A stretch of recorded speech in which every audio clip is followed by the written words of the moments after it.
ตั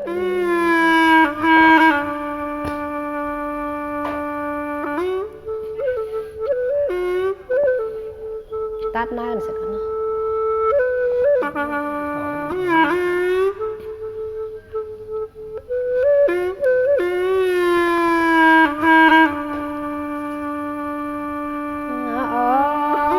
ยปีเป้งน้องเสียงปีแล้วเป็นเสียงเกิดได้จูลายัง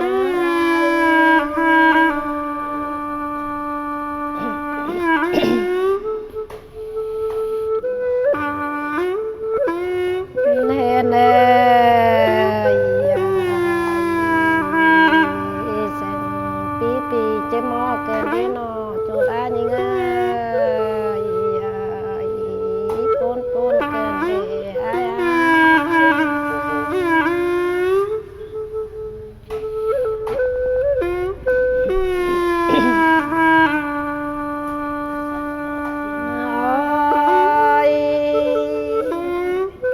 ปีเป้งน้องตายแต่เสินข้อน้องเอ็งสายเพื่อเกี่ยวกันน้อยยิ่ง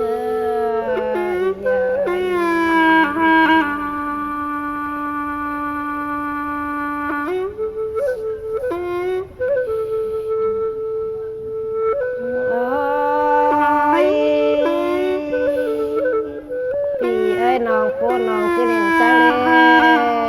กเอาถอยเลยป้านา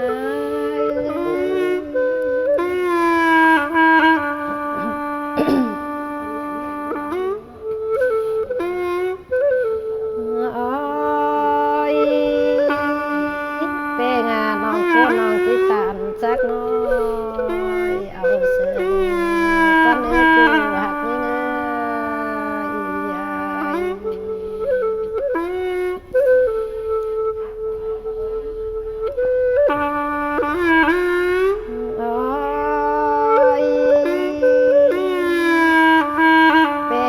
จักเจ้าก็ตามมาตามกันเอ้ย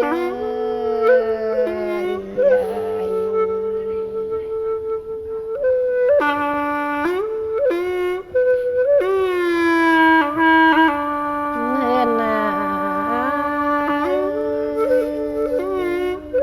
เกิดขึ้นในจิตปุ่น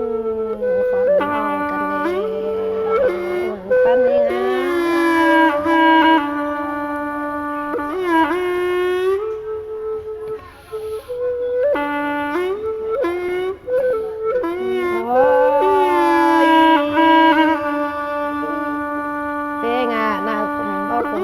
กันได้จูดานี่ก็อีปุ่นหน่อยบ้าน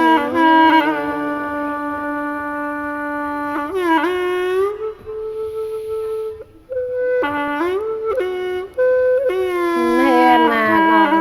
และจีคนมาไก่ย่ามและไก่ย่ามกันได้นอจะรอหน่อยยิ่ง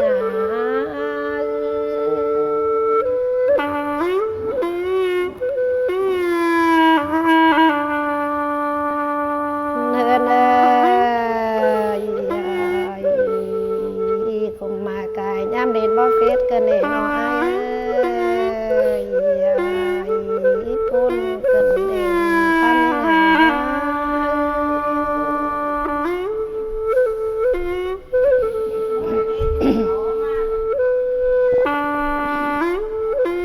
เนินย่ำเด็ดบ่จันกันเด่นน้อยปุ่นไหนนี่ป้าน้อง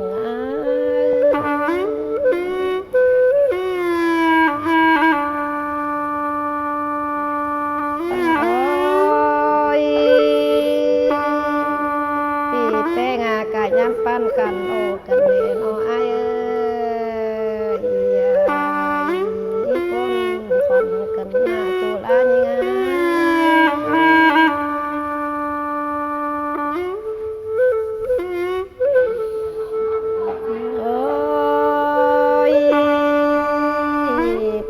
ไก่ย่ำดินบ่ปูเฮิรนแม่ลาเสือน้องที่ปุ่นคนกันเดีย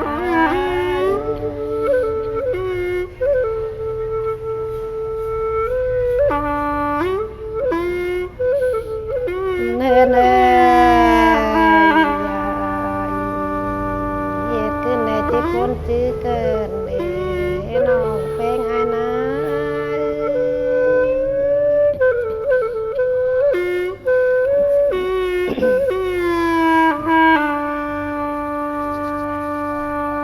โอ้ยเพลงอาเฮ็ดขึ้นแน่จิปุ่นใจกันแน่จะรอน้อยใหญ่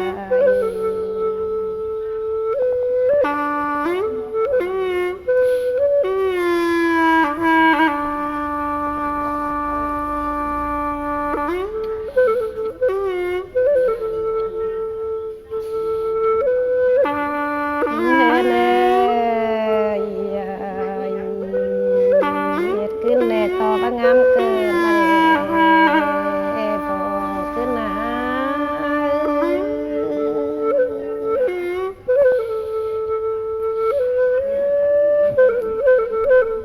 โอ้ยอีเป้งากามาใจกันเดน้อยจะรอน้อยยิ่งงามปั้นยิ่งงาม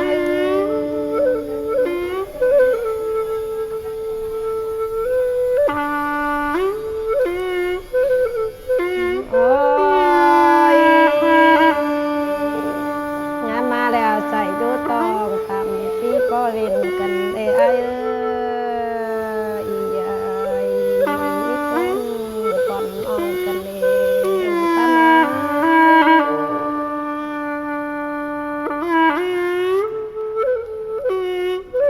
โอ้ยอีปันยังงามมาแล้วใส่ดูตองตำติ่มปอแลนกันเด้น้องแป้งอานา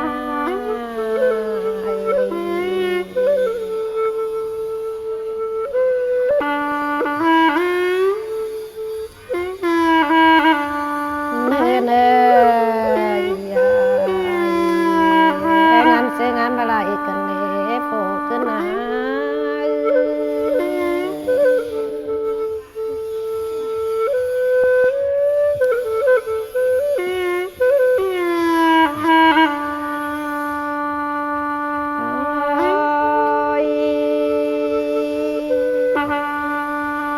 ไอ้ขึ้นแน่ที่เสิง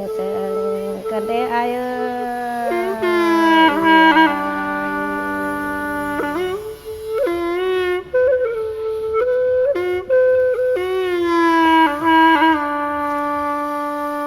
โอ้ยเป้งาบักคับแหล่ปนตองกันเดนอไอ้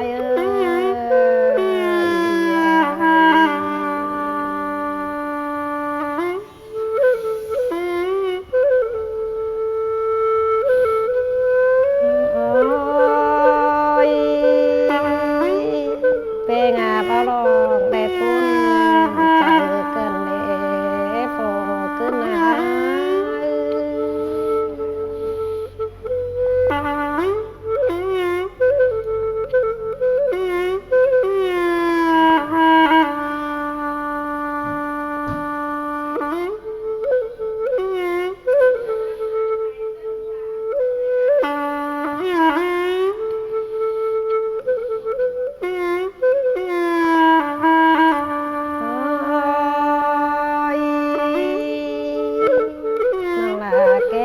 แป้งแดดที่ตายโตยงนกกิ้งก็บานบางดอกกันนาจะรอหน่อยยิ่งอ่ะ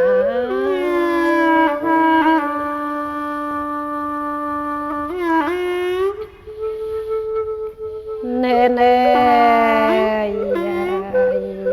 น้องที่ตายยงนกขึ้นโฟงานจังจองกันเน่จูตั้งหลานอ่องตึง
ตาละเนื้อใจเนื้อ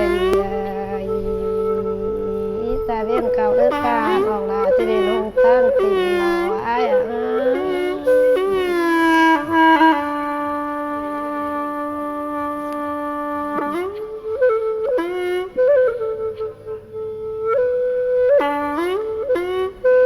เป็นน้องเอ้ยตอนแรกลุงกิ้ง